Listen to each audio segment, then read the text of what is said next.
Or fam, Mr. Kid, Big Boss Fable here. We back with a reaction video. Gotta get my camera set up properly because it looks like it was on tilt. You know what I'm saying?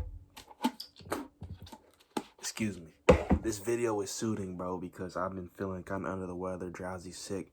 You know what I'm saying? Past couple of days. And we actually have a video on Wuhan coronavirus kills doctor who warned of outbreak, man. So I've been hearing a lot of talk about this coronavirus thing going on, and I don't really know what it's about. You got people wearing the facial masks and all that, bro. I don't even know all the details about it, but basically, according to the video, it seems like the dude who actually warned the public of the virus has now passed away to the virus. And this video dropped on CNN's channel yesterday, or 2 days ago, February 7, 2020. It's just sad to hear, you know what I'm saying?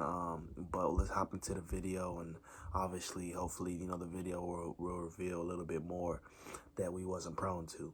So be sure to like, comment, subscribe. Let me know what you think of the video. Let me know any information that you guys, the public, know of this coronavirus. And we just gonna see what's up. Li Wenliang went from treating patients to becoming one. The 34-year-old ophthalmologist diagnosed Saturday with the Wuhan coronavirus, dying less than a week later in the same hospital in which he worked.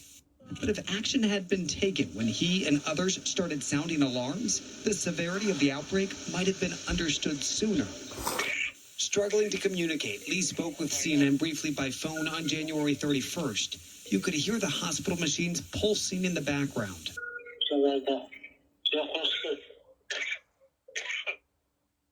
It was back in late December when Li first warned friends on WeChat about a SARS-like disease going around. Li sent a group message saying that a test result from a patient quarantined at the hospital where he worked showed a patient had a coronavirus. But hours after hitting send, Wuhan city health officials tracked Li down, questioning where he got the information. Within days, they closed the suspected source of the virus, this seafood market, and they announced the outbreak. But instead of being praised, Li got a call from Wuhan City Police. With Li coughing too much and breathing too poorly to speak by phone, we asked Li by text, "How did you feel when this happened?" "I felt a little afraid I would be detained, afraid my family would worry," Li responded. He agreed to sign this document, admitting to spreading rumors online and severely disrupting social order. It reads, "We want you to cooperate with the police and listen to our reminder and stop the illegal act. Can you do that?" Li answered, "Yes, I can." In the weeks that followed, the Wuhan Municipal Health Commission maintained that there was no obvious evidence for human-to-human transmission, no infection of healthcare workers, That's wild, bro. And that the outbreak was, in their words, preventable and controllable. And with that, the people of Wuhan continued about their normal lives. Then came a sudden jump in infections. China's central government took over, scrambling to contain a spreading virus with a rising death toll. Chinese state media first reported that Li was one of several whistleblowers silenced by police. Calls for Li and the others to be vindicated grew online. China's Supreme Court even weighed in, adding, quote, "It might have been a fortunate thing if the public had listened to this rumor at the time." But for many, including Li and his parents, it was too late. They all contracted the coronavirus. Li's condition declined rapidly. But before his death Friday, he witnessed the support of thousands online who considered him a hero. Late Thursday night, Chinese state media first reported Li's death. The responses online reflected a profound grief and a deep anger. The two topics trending on Chinese social media were Wuhan government owes Dr. Li Wenliang an apology and "We want freedom of speech." Both had tens of thousands of views before being censored. Soon after, state media changed its reporting, citing Wuhan Central Hospital, which reported Li was still alive but in critical condition. And a few hours later, in the middle of the night, hospital authorities officially announced Li's death. He was 34. David Cole for CNN, Beijing. For more now, journalist Yuanying Chan joins me now from Hong Kong. She's also an honorary professor at the University of Hong Kong. So thank you for being with us. You know, censorship in China can be fairly nuanced and sophisticated. The government knows there's this need sometimes for people to vent, to express their frustration, to blow off steam. Is that at play here, especially since this story of Dr. Lee's death was first reported by the Global Times, which is considered very pro-Beijing? No, I don't think the government can censor all the outpour of outrage on the internet. It was like a state funeral online last night.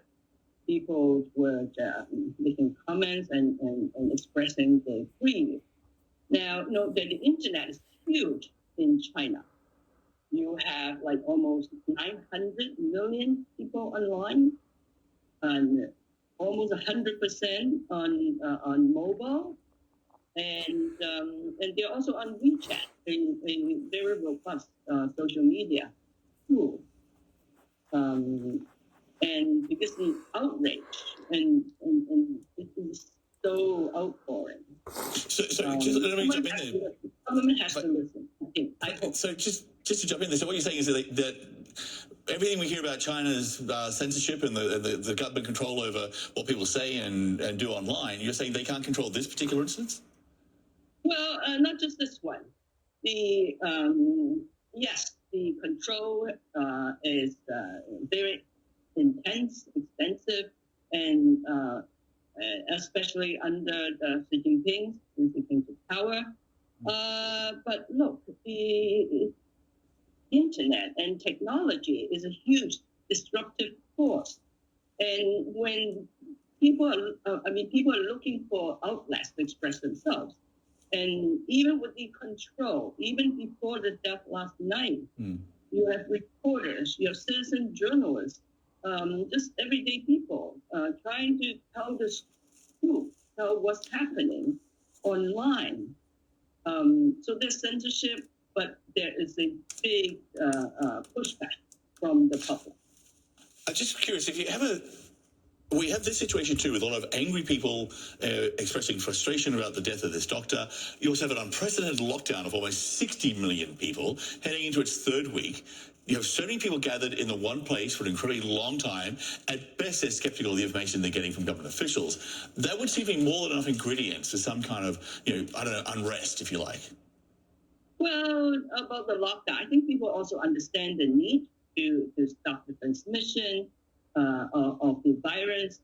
And so it's a very complicated picture. People are not entirely opposed to it. Actually, people supported it and want government to do better, like delivery of services, giving medical care. There's a lot of issues. So already there's been a lot of complaints and grievances aired online even before last night. And so it's like a back and forth struggle between the facts trying to get out and government attempt to crush them. But also, government is not just a singular and controlling force. You have the central government, you have local government, and but the internet is a great liberating force. Yuanying Chan, we are out of time, so we shall leave it there. But thank you so much for being with us. Thank you. Oh man, that's wild, bro. All I can say is RIP to the doctor, Dr. Li Wenliang. That's crazy, bro. So he was working the virus. He caught note to it. And as the professor here had mentioned in the outlets of the internet, he had basically exposed it and revealed it to the public through the internet. You know what I'm saying? Like, and it's crazy to think that the police or the feds or whoever, their government or whatever, was trying to come down on him to kind of cease his efforts in, exposing the truth or explaining it to the public, which I don't really understand. You know what I'm saying? Like, I understand the fact that it could outrage the people. So a lot of sensible information, politicians, whatever it's called, like, you know, like lawmakers, enforcement, things like that, will try to cease or subdue certain outrage that could occur from specific information being revealed. We get that. But if this is information that helps the public, or this is information that can essentially save lives, or, you know, give forewarning before something gets to a catastrophic level, you know what I'm saying? I don't see what's the harm in it. So I really feel like, obviously, they handled it badly. And, you know, I definitely want to see, you know, more detail on how he got infected. I guess he was working with patients who were infected and he contracted the virus that way. But it's definitely a sad and tough story, you know what I'm saying? Be sure to like, comment, subscribe. Let me know what you think in the comment section below. And, you know, I haven't really heard too much of the coronavirus. I have heard people freaking out over here in the States, thinking that, I think people in the States there's been a few cases of people who got the virus, but not widespread. But yeah, man, subscribe. Let me know in the comment section. We out.